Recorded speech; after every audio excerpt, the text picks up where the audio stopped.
galera, beleza? Firme e forte aí nos cálculos para o Enem. Estamos aqui para dar continuidade à nossa função de primeiro grau. Paramos na aula anterior em exemplos de função do primeiro grau, exemplos cotidianos. E agora nós vamos diretamente para a definição, tá bom? Bom, pessoal, então a gente chama de função f de reais em reais, tá certo? Do primeiro grau, ou função afim, como você bem queira chamar, a toda equação matemática que relaciona duas constantes, a e b, com a e b pertencentes aos reais. De modo que para cada valor x pertencente ao domínio dos reais, existe um e único y pertencente ao nosso contradomínio, que também serão os reais. Tá certo? Então, nossa equação do primeiro grau fica desse tipo: f de x igual a v de x mais b. Essa é a estrutura da nossa função de primeiro grau. Quero chamar a atenção de vocês aqui para algumas coisinhas. A função de primeiro grau, f de x igual a x mais b, perceba que agora eu deixei o expoente 1, igual aos exemplos anteriores, porque é uma característica de função do primeiro grau. O expoente é sempre 1. Então, toda situação, igual nós vimos anteriormente, que você puder equacionar, em que o expoente da variável seja 1, você está trabalhando com uma função de primeiro grau. Esse f de x aqui, pessoal, é a nossa escrita usual, f de x, tá certo? X é a variável que nós vamos estar referenciando no problema para sofrer variação.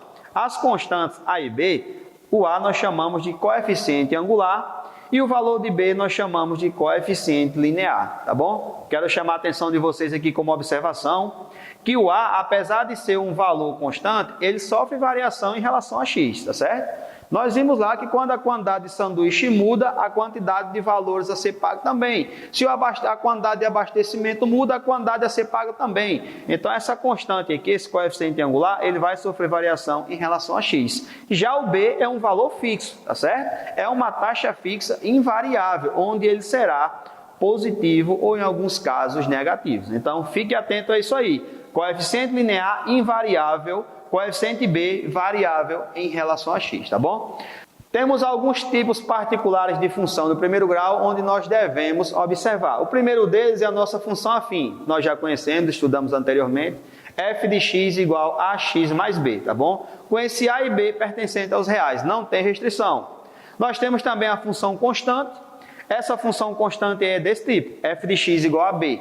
Perceba que nesse caso aqui, o nosso a será zero, tá certo? Sempre constante, e por mais que você faça a variação em x, o resultado b não sofre variação. Uma característica desse tipo de questão aqui é que o que você vai encontrar é uma reta paralela ao eixo x, tá certo? Bom, pessoal, função translação. Esse tipo de função aqui, pessoal, o a é sempre 1 e o b vai ser diferente de 0, tá certo? Sua função vai sofrer deslocamento b unidades. E se esse b for positivo, variação à direita. Se esse b for negativo, variação à esquerda, tá bem? Temos também nossa função linear, f de x igual a v de x. Nesse caso aqui, o b sempre será 0. O a sofre variação aí. Temos a função identidade, onde o a é 1 e o b é 0, tá bom? Então aqui é os nossos tipos de função de primeiro grau que nós vamos estar encontrando aí no decorrer dos exemplos. Para aumentar a renda financeira de seus empregados, o dono de certo estabelecimento oferece a seus funcionários, que ganha cada um R$1.000 mensais, um acréscimo de R$80 por venda acima de R$500. Desse modo, quanto recebeu um funcionário que efetuou uma venda em janeiro, 2 vendas em fevereiro, 3 vendas em março e 4 vendas em abril? Quanto será que esse funcionário aí ganhou nesses meses? Tá bom? Então, aqui para a solução, nós vamos fazer a análise da nossa função de primeiro grau e perceba que fica desse tipo aqui, ó. f de x igual a 80 vezes v, onde v são as vendas, mais 1.000. 1.000 é o que ele já ganhava. A variação vai estar aqui, ó. Se ele fizer uma venda, 2 vendas, 3 vendas, o salário dele vai aumentar. Então, vamos ver como é que fica esse comportamento aí, ó. Na primeira venda, 80 vezes 1 mais 1.000. Então, na primeira venda, ele vai estar ganhando aí R$1.080. Pessoal, eu quero chamar a atenção de vocês que esse 1 aqui, para que gerasse 1.080, ele se relaciona com 1.080 através da equação, tá bom? Então, nós temos aí um par ordenado. Já dá uma lembrada lá de plano cartesiano. 1 para x, 1.080 para y, tá bom? Bom, pessoal, então, para a segunda venda, nós teremos esse comportamento. f de 2 igual a 80 vezes 2 mais 1.000, f de 2 é igual a 160 mais 1.000, f de 2 é igual a 1.160. Então, perceba que o 2 se corresponde com 1.160 através da equação. tá certo? Então nós temos aqui um par ordenado, onde o 2 está para x e 1160 para y. Perceba que o 2 está colocado no x como o 1, e assim você já relaciona que esses valores estão no eixo x, tá certo? Para 3 vendas nós temos esse comportamento aí. Então, o 3 vai se corresponder com 1.240, e para as 4 vendas, nosso F de 4, perceba que ele vai se relacionar 4 com 1.320. Então, o salário dele é esse daqui, ó, 1.080, 1.160, 1.240, 1.320, foi ele que ganhou nesses meses aí. Tá bom? Agora, do ponto de vista que nós fizemos do plano cartesiano, como é que a gente observa isso? Fica desse modo.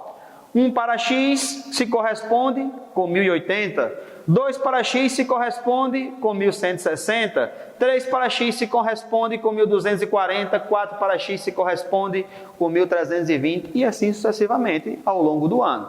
Então, o plano cartesiano, juntamente com a função de primeiro grau, vão estar ligados diretamente. Ele vai servir para representar geometricamente o que a gente vê nos cálculos, tá certo? Essa é a função do plano cartesiano aqui na função de primeiro grau, gerar o gráfico de uma situação matemática. O que foi que nós estudamos aqui? F de x igual a v de x mais b, certo? Através dessa equação aqui. Se você perceber, todos os resultados que nós encontramos através dos valores aplicados no x foram colocados no eixo y, certo? No eixo das ordenadas. Daí a nossa ideia em que o f de x pode ser trocado por y e a nossa equação pode ficar assim: y igual a x mais b, tá bom? Bom, essa reta aqui, pessoal, você percebe, essa reta R que tem sentido crescente, nem sempre isso acontece. Professor, mas sempre eu vou ter que observar os cálculos para saber se o gráfico é crescente ou decrescente? Basta a gente olhar para o coeficiente angular A, tá bom? Deixei como observação aqui. O nosso coeficiente angular, ele vai dizer se a reta é crescente, decrescente ou constante, de acordo aqui, ó. Quando A for maior que zero, sua reta tem sentido crescente. Quando A for menor que zero, tem sentido decrescente. E quando A for igual a zero, tem sentido constante. Já discutimos isso na nossa função constante. Tá bom, pessoal? Então, hoje a gente encerra os estudos aqui. Se tiverem gostado, deixe seu like. Se tiver dúvida, deixe os comentários. Compartilhe o vídeo. Até o nosso próximo encontro, pessoal.